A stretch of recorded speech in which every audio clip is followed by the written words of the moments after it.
أعوذ بالله من الشيطان الرجيم بسم الله الرحمن الرحيم ما كان للنبي والذين آمنوا أن يستغفروا للمشركين ولو كانوا أولي قربى من بعد ما تبين لهم أنهم أصحاب الجحيم صدق الله العظيم. ما كان للنبی،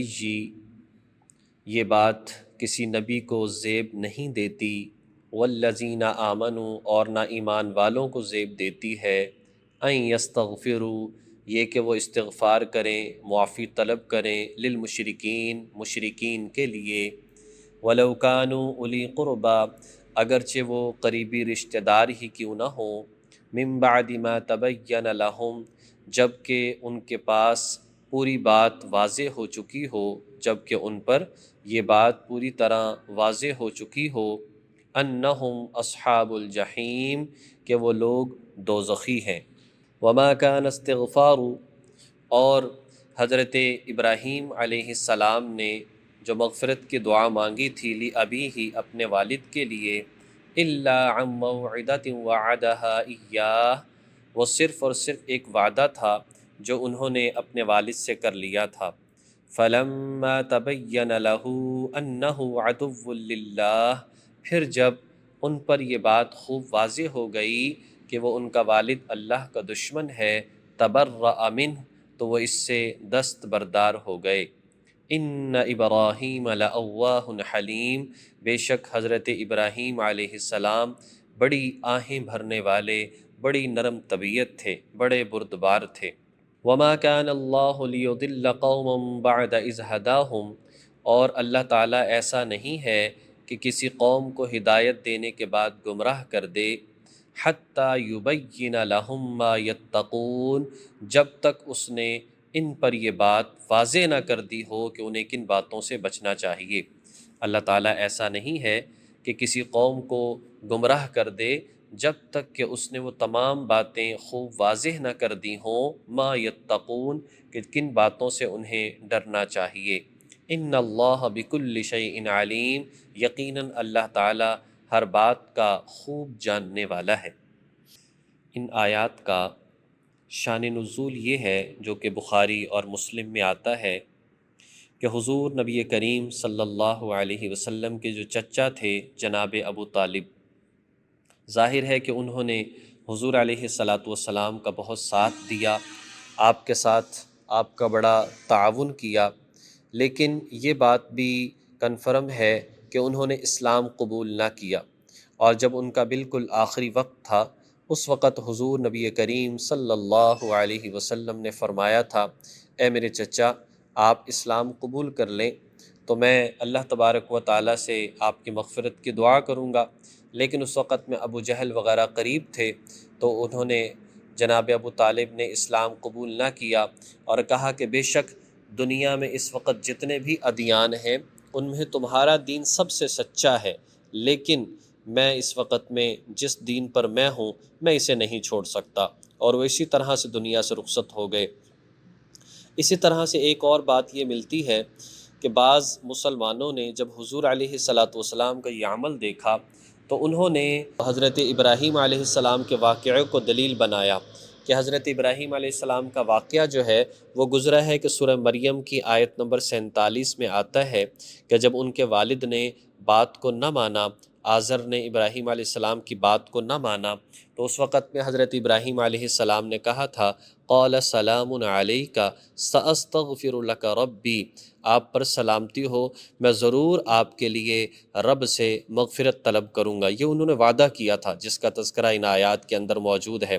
اور پھر اس وعدے کے مطابق انہوں نے دعا بھی کی، مغفرت بھی مانگی، جس کا تذکرہ سورہ شعراء کی آیت نمبر 86 میں ہے،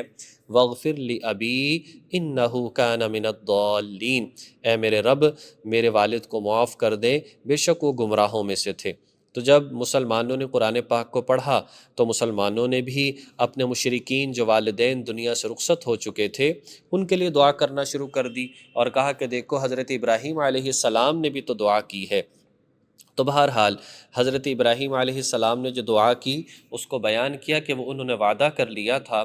اور پھر اس وعدے کو پورا کیا، لیکن پھر اللہ تبارک و تعالیٰ نے انہیں منع فرما دیا کہ اے ابراہیم علیہ السلام آپ اپنے والد کے لیے دعا نہیں کر سکتے، اس لیے کہ وہ مشرک تھے۔ اسی طریقے سے نبی پاک صلی اللہ علیہ وسلم نے جو دعا کی تھی تو انہیں کہا گیا تھا کہ آپ بھی دعا نہ کریں، تو انہوں نے کہا تھا کہ میں دعا اس لیے کر رہا ہوں کہ اللہ تبارک و تعالی جب تک مجھے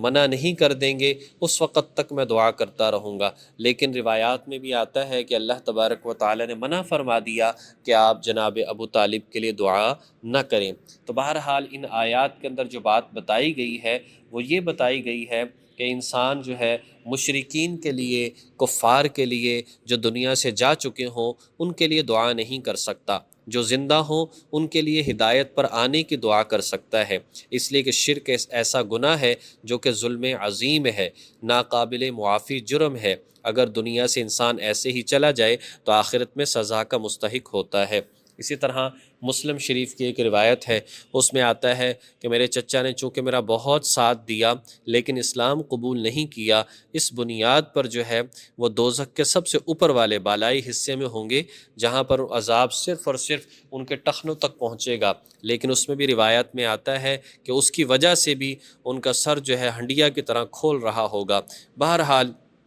یہ تو روایت کریمہ ہے، اللہ تبارک و تعالیٰ سب کو محفوظ فرمائے اس عذاب سے۔ تو اس میں بتانے کا جو مقصد ہے وہ یہی ہے کہ کفار و مشرکین کے لیے مغفرت کی دعا نہیں کی جا سکتی، ہدایت پر لانے کی دعا البتہ کی جا سکتی ہے۔ لیکن ہاں علماء کرام نے ان ساری باتوں کو سامنے رکھ کر یہ بات ضرور کی ہے کہ انسان دعا یہ کرے کہ وہ لوگ ایمان پر آ جائیں، ہدایت پر آ جائیں۔ جب وہ ہدایت پر آ جائیں گے تو اللہ تبارک و تعالیٰ ان کی بخشش فرما دے گا، اس لیے کہ جو کفر ہے اس سے اگر انسان اسلام قبول کر لیتا ہے تو الاسلام یہدم ما کان قبلہ،